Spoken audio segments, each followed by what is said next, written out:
आपके अपने YouTube channel अनुराग study class में दोस्तों आपका स्वागत है। जैसा कि दोस्तों आपको पता है आपका 12 सितंबर को यानी कल आपका क्या है कक्षा 11वीं का अर्थशास्त्र इकोनॉमिक्स का त्रैमासिक परीक्षा का पेपर है। ओके, इसलिए पहले दोस्तों मैं आपको महत्वपूर्ण प्रश्न बता दिए हैं, 2 अंकीय, 3 अंकीय, 4 अंकीय।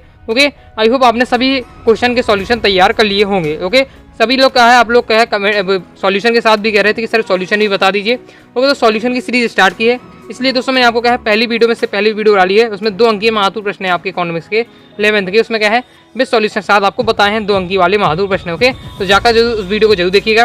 पिन कमेंट में आपका डिस्क्रिप्शन में उसकी वीडियो की लिंक मिल जाएगी। ओके, इस वीडियो में हम क्या है महत्वपूर्ण 3 अंकीय और महत्वपूर्ण 4 अंकीय वाले प्रश्नों के क्या है विद सॉल्यूशन के साथ उत्तर देखने वाले हैं। ओके, तो चलिए स्टार्ट कर लेते हैं। तो पहले हम देख लेते हैं 3 अंकीय महत्वपूर्ण प्रश्न। ओके, तो पहला क्वेश्चन है सारणीबद्ध प्रस्तुति के गुण लिखिए। ओके, देख लेते हैं इसका सॉल्यूशन। इसका सॉल्यूशन आपका ये दिया है सारणीबद्ध प्रस्तुति के गुण लिखिए। ओके, तो ये आपका सॉल्यूशन आपका ये दिया है, फास्ट शॉर्ट ले लीजिए। और इसके क्या है सारणीबद्ध प्रस्तुति के गुण कौन कौन से? पहला है उपयुक्तकार, दूसरा है वैज्ञानिकता, तीसरा है उद्देश्य अनुसार। ओके, चौथा है आपका तुलनात्मकता। ओके, पांचवा है आपका इकाई का उल्लेख। ये आपका दिए हैं सारणीबद्ध प्रस्तुति के गुण। ओके, तो नेक्स्ट क्वेश्चन देख लेते हैं।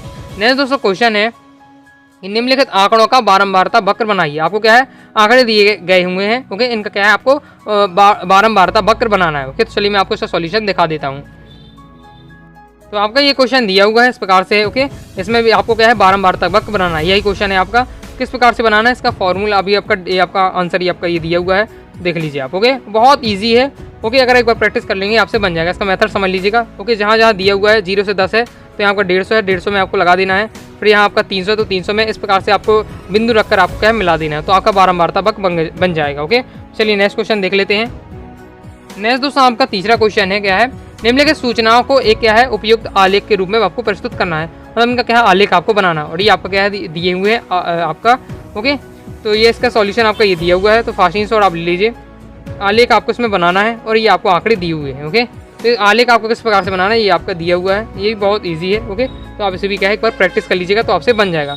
इस प्रकार से आपने कंप्लीट हो जाता है। ओके, तो नेक्स्ट क्वेश्चन देख लेते हैं। नेक्स्ट है योजना के रूप में समता के साथ विकास की व्याख्या कीजिए। ओके, चलिए इसका सॉल्यूशन देख लेते हैं। इसका सॉल्यूशन आपका ये दिया हुआ है, योजना के रूप में समता के साथ विकास की आपको व्याख्या करनी है।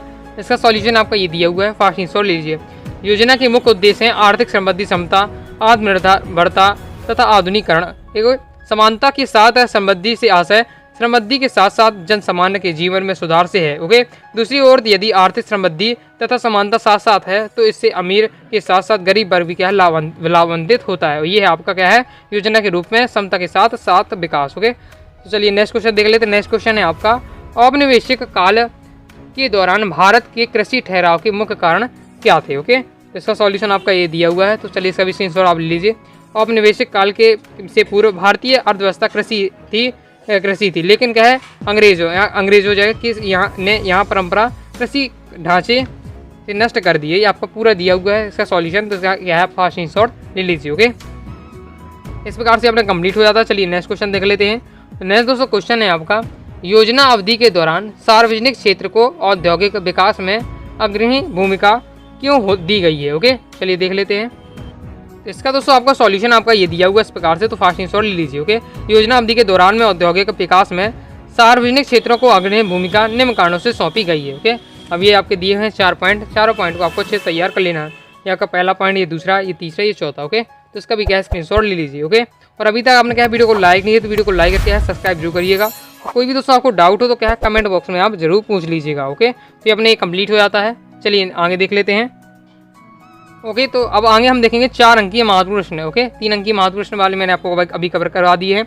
अब हम देखेंगे 4 अंकीय महत्वपूर्ण प्रश्न। ओके, पहला क्वेश्चन है निम्नलिखित आंकड़ों से अंकगणित माध्य परिकलित कीजिए। ओके, ये आपको क्या है इसका पूरा को आपको आपके आंकड़े दिए हुए। ओके, इसमें आपको क्या है माध्य परिकलित करना है। ओके, इन आंकड़ों की सहायता से, तो ये आपके आंकड़े दिए हुए देख लीजिए। चलिए मैं आपको इसका सॉल्यूशन आपको बता देता हूँ। ये आप देख रहे हैं 4 अंकीय महत्वपूर्ण प्रश्न। ओके, यही आपका क्वेश्चन है, यहाँ से आपका इसका सॉल्यूशन स्टार्ट हो जाता है। इस प्रकार से आपको सॉल्व करना है पूरा, आप देख लीजिएगा। स्क्रीनशॉट आप इसका पूरा ले लीजिए। ओके, ये आपका पूरा दिया हुआ है, इसका क्या है फास्ट स्क्रीनशॉट आप ले लीजिए। ओके, ये आपके यहाँ हो जाता है। इसके आगे आप यह देख लीजिए, ये आपका पूरा हो जाता है। ओके, इसके आगे आप सॉल्व करेंगे तो आपको यहाँ सॉल्यूशन आ जाएगा।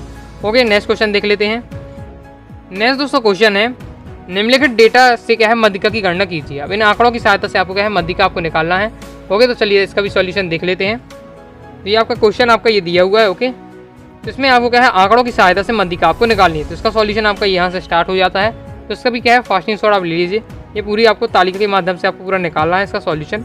इसका क्या है स्क्रीनशॉट आप ले लीजिए। ओके, आपको क्या है माध्य निकालना सीख लेना है और मध्यिका निकालना दोनों आप सीख लीजिएगा। ओके, दोनों की गणना करना आपको देख लीजिएगा। कोई भी क्वेश्चन आपसे पूछा जा सकता है लॉन्ग में। ओके, और इस प्रकार से अपने यह आंसर यहाँ आपका आ जाता है। ओके, चलिए नेक्स्ट क्वेश्चन देख लेते हैं। ओके, तो नेक्स्ट दोस्तों आपका क्वेश्चन है 4 अंक के लिए मध्यिका के 4 गुण लिखिए। ओके, तो देख लेते हैं मध्यिका के 4 गुण। तो मध्यिका के 4 गुण इस प्रकार से आपके दिए हुए हैं। पहला है इसकी क्या है गणना सरल है। दूसरा यह सुपरिभाषित है। तीसरा है कि आपका बड़े व छोटे पदों से यह क्या है प्रभावित नहीं होती है। ये इसमें क्या है थोड़ा शॉर्ट में बहुत शॉर्ट में दिया हुआ है पॉइंट, थोड़ा आपको इसमें डिटेल से आपको तैयार कर लेना है। मध्यिका के 4 गुण। ओके, 4 गुण आपको तैयार कर लेना है। ओके, नेक्स्ट आपको तैयार कर लेना है अच्छे औसत की विशेषताएं बताइए। ये भी आपको तैयार कर लीजिएगा। ये आपके दिए हुए है अच्छे औसत की विशेषताएं। जैसे पहला है माध्य स्पष्ट तथा स्थिर होना चाहिए। दूसरा है माध्य समग्र तथा प्रतिनिधि होना चाहिए। और तीसरा है माध्य निकालने तथा समझने में क्या है सरल होना चाहिए। ओके, ये अपना कंप्लीट हो जाता है।